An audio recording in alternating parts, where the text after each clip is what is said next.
Hello po sa inyo lahat. Magandang hapon. Good day mga ka-airsoft. Good day mga ka-bigman. Mga ka-airsoft, today po, review and unbox tayo ng unit ng ating ka-airsoft, Sergio Cortez. Taga saan si Sir Sergio? San Pablo Laguna. Okay. Sergio Cortez of San Pablo Laguna. Yung San Pablo Laguna, kaya ko mag-COD dyan, kaya namin puntahan yan. Kaya lang, dahil po sa mahal ng fuel, at saka sa mahal ng toll fee, kung nag-iisa lang po yung ka-airsoft, medyo negative, no?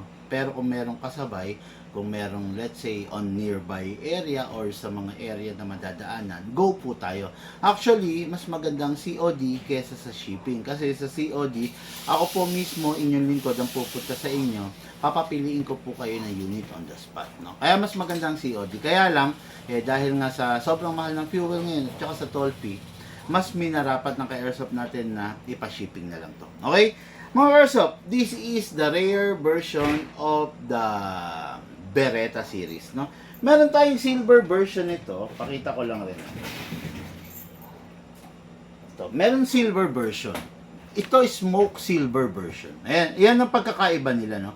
Maganda siya mga ka-airsoft, no, kasi hindi ordinary yung kulay niya, no. Pero syempre maganda rin naman to. Kaya lang ito kasi may pagkakaiba dito. Okay, number 1. Tignan nyo. Tignan nyo to. Wala siyang rail. Ito meron. O yan ha. Ito wala kang makikitang rail. Ito meron. Para ano ba yung rail na yan? Para sa mga upgrades yan. Kung ano ba, gusto mo maglagay ng flashlight, gusto mo lang maglagay ng laser, para dyan yan. Okay? Tapos isa pa pinagkaiba, mga karso pa. Itong part na to, mapapansin nyo yung front sight at saka yung rear sight, ito kung mapapansin nyo, fix yan. Naka-fix. Okay? Since naka-fix yan, hindi mo siya pwedeng, okay? Hindi mo siya pwedeng palitan. Hindi mo pwedeng i-upgrade. Hindi katulad dito, naaalis. Kung sakali, pwede mong palitan yan ng optic sight, pwede mo rin i-optic sight to. Yun ang pinagkaiba ng rare version na Beretta compare sa standard version ng Beretta. Okay? So, let's begin, no? Number 1, yung unit, release magazine, press the valve, then sprayan natin ng silicone oil. Nakikita nyo naman, hindi ako nagpapabaya sa silicone oil kasi yung silicone oil, yun yung tanging maibibigay ninyo sa unit ninyo, sa airsoft ninyo, yung tanging tulong na may bibigay ninyo para yung unit ninyo is maging maayos. Press the valve, then spray. Ganon din dito sa ilalim, spray. Kung tawagin to, output valve, ito po, inlet valve. Okay? Ngayon, itong unit na to, meron tayong different types of gas. Alam nyo naman yan, may 12 kg tayo, may 14 kg, and may CO2 tayo. Hindi natin to pwedeng lagyan ng 14 kg and CO2 kasi mawawarak po ito, hindi kakayanin ng unit. Okay? Upside down, then press down, 2 seconds only. 1, 2. Big man, bakit 2 seconds lang? Bakit yung iba, naglalagay sila 5 seconds, 7 seconds? Yung unit kasi nila, mga ka-airsoft, is hindi po naka-upgrade. Ito po kasing unit na to is naka-upgrade na po ito. Okay? Number 1, naka-fix outer barrel. Ayan, mapapansin nyo, patong natin yung kamay natin, hindi siya kumakalog. Yung unit na hindi naka-fix outer barrel, ganito. Ito Ayan. Kitang-kita naman sa camera, di ba? Ayan. Ito, hindi ito naka-fix outer barrel. Okay. Ito, naka-fix outer barrel.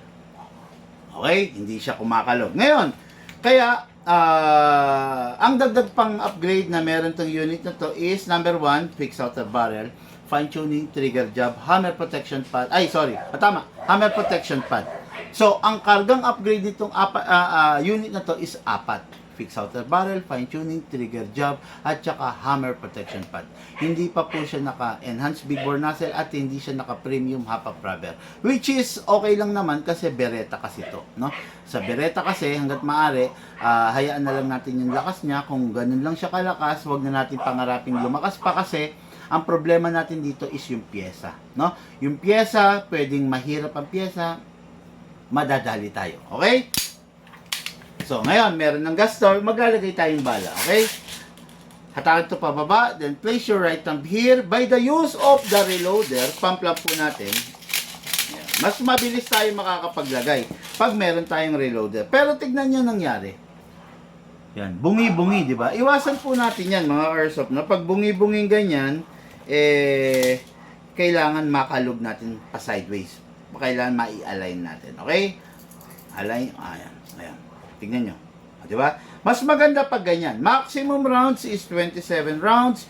Pero ang nire-recommend ko is wag ninyong punuin yung 27 kasi masisira yung unit ninyo. Yung spring. Okay? 20 to 23 rounds lang pwede na po. Pasok natin sa unit. Kasa. Ready to fire. Si Beretta ang safe, ambi, kabilaan. Pag i-access mo ang safe ni Beretta, sabay. Okay? Pag i-unsafe mo, sabay. Okay? Kasi pag hindi mo pinagsabay, mapuputol, masisira. Delikado. Firing po tayo mga Karsop. Firing!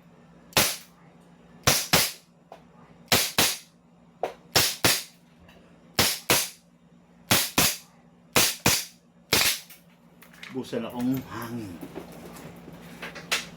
Busan akong hangin kasi nasa aircon ako mga Karsop, napakalamig. Okay? Pero ito, maglagay tayo nito ha. Okay? Yan. Okay na po. Pasok again, kasa ulit. Firing again. Open slide kasi wala na pong bala. Next thing to do, release the magazine, release the slide, then rest the hammer by pressing the trigger. Unit po ng ating ka-airsoft, Sergio Cortez of San Pablo, Laguna. Bossing, ito na po yung unit mo. Ready for packing and ready for shipping na po. Napakaganda, the Beretta. Mga ka-airsoft, yung pong manonood sa YouTube channel natin, I do suggest, bago po kayo umalis, mag-subscribe po kayo, hit the notification bell, mag-click the subscribe button at saka like and share the post. Okay? Maraming salamat po mga ka-airsoft ko. Lahat po tayo nagmula sa iba't ibang larangan, pinagbuklod, pinag-isa ng isang libangan. Yun po ang paglalaro ng airsoft, patid po sa inyo ng inyong lingkod, Pigman.